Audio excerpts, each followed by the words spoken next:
আজকে খুবই মজার একটি রেসিপি আপনাদের সাথে শেয়ার করতে যাচ্ছি। খুবই মজার রেসিপি, তবে তৈরি করা খুবই সহজ। আজকের রেসিপিটি বাচ্চাদের তো ভীষণই পছন্দ, বড়দেরও পছন্দ। আশা করি আপনাদের ভালো লাগবে। আজকের রেসিপির নাম হচ্ছে অরেঞ্জ চিকেন। যদিও এটা একটি কোরিয়ান রেসিপি, তারপরেও এই রেসিপিটি বাংলাদেশেও খুব জনপ্রিয়। চলুন তাহলে শুরু করা যাক। আমি এখানে মুরগির বুকের মাংস নিয়ে নিয়েছি, হাড় ছাড়া 300 গ্রাম। দিয়ে দিচ্ছি 1 চা চামচ সাদা গোলমরিচের গুঁড়া, স্বাদ মতো লবণ, আর দিচ্ছি একটি ডিম। এখন সবগুলো একত্রে খুব ভালো মতো মিশিয়ে নিচ্ছি। এভাবে হাতের সাহায্যে খুব ভালো মতো মিশিয়ে নিতে হবে।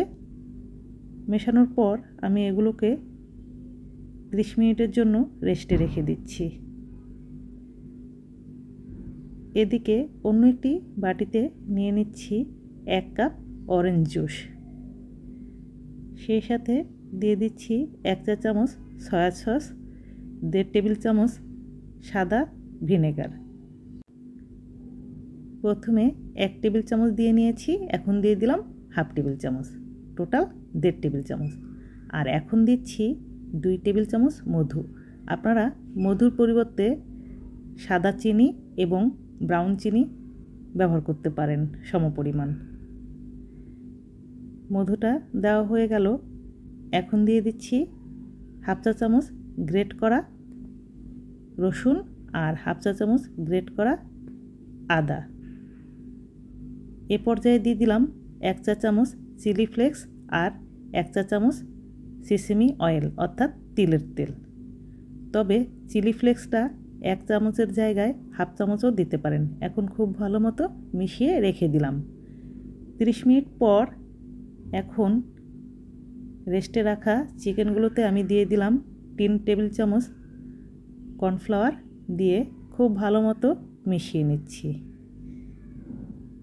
খুবই ভালো মতো মিশিয়ে নিতে হবে যাতে কোনো গোটা টোটা না থাকে। খুব ভালো মতো আমি মিশিয়ে নিলাম। মেশানো হয়ে গেল।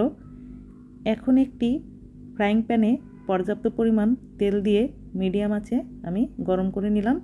এখন এক এক করে চিকেনের টুকরোগুলো দিয়ে দিচ্ছি। মিডিয়াম আঁচেই ভেজে নিতে হবে, কারণ বেশি তাপ দিলে উপরে পুড়ে যাবে, ভিতরে কিন্তু সেদ্ধ হবে না। প্রায় 3 মিনিট পর আমি প্রতিটি চিকেনের টুকরা একটা একটা করে উল্টে দিচ্ছি। উল্টে দেওয়া হয়ে গেল। এখন এই পিঠও প্রায় 3 মিনিট আমি ভেজে নিব। গোল্ডেন ব্রাউন করে ভেজে নিতে হবে।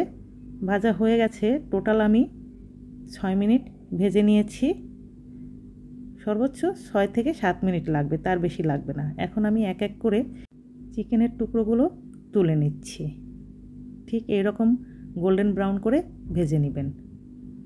সবগুলো তুলে নেওয়া হয়ে গেল।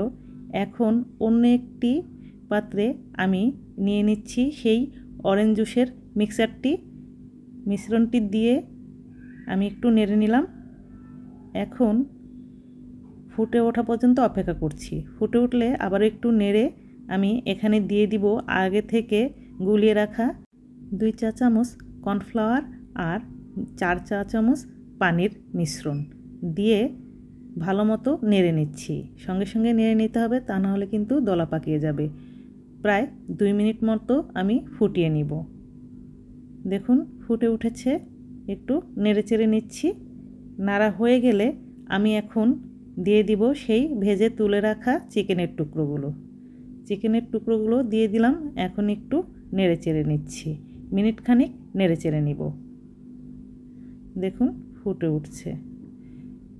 কোরিয়ান অরেঞ্জ চিকেনটা আসলে চিকেনের গায়ে এই মিশ্রণটি কোট হয়ে যাবে, কিন্তু আমি একটু বেশি গ্রেভি রেখেছি, কারণ আমার বাচ্চা বলেছে মা একটু গ্রেভি রেখো। তবে অরেঞ্জ চিকেনে মূলত একদম মাখা মাখা গ্রেভিটা থাকে। আমি একটু নেড়ে চেড়ে নিচ্ছি এবং দেখিয়ে দিচ্ছি আমি কতটা পাতলা করে রেখেছি। আপনারা আপনাদের পছন্দ মতো মাখা মাখাও করতে পারেন, অথবা আমার মতো এরকমও করে নিতে পারেন। তৈরি হয়ে গেছে। আমি একটি পাত্রে তুলে নিচ্ছি। দেখুন গ্রেভিটা, এটা খেতে কিন্তু খুবই মজার। আমার তো ভীষণই পছন্দ, আমার বাচ্চাদের আরও বেশি পছন্দের। সবটুকু একটি পাত্রে আমি নিয়ে নিলাম। এখন উপরে হালকা একটু ধনেপাতার কুচি দিয়ে আর সিসিমি সিডস দিয়ে সাজিয়ে নিব। এটা একদমই অপশনাল, স্বাদের কোনো হেরফের হবে না, তবে দেখার সৌন্দর্যের জন্য দিয়ে দিচ্ছি। এই যে সামান্য একটু ধনেপাতা কুচি দিয়ে দিলাম, আর এখন দিয়ে দেব সিসিমি সিডস। দেখুন দেখতে কতটা সুন্দর লাগছে। দিয়ে দিচ্ছি সিসিমি সিডস।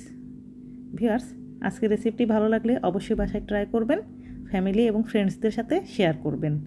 আর আমার চ্যানেলটি সাবস্ক্রাইব করা না থাকলে সাবস্ক্রাইব করবেন প্লিজ। সবাই ভালো থাকবেন। আজকে এ পর্যন্তই। আল্লাহ হাফেজ।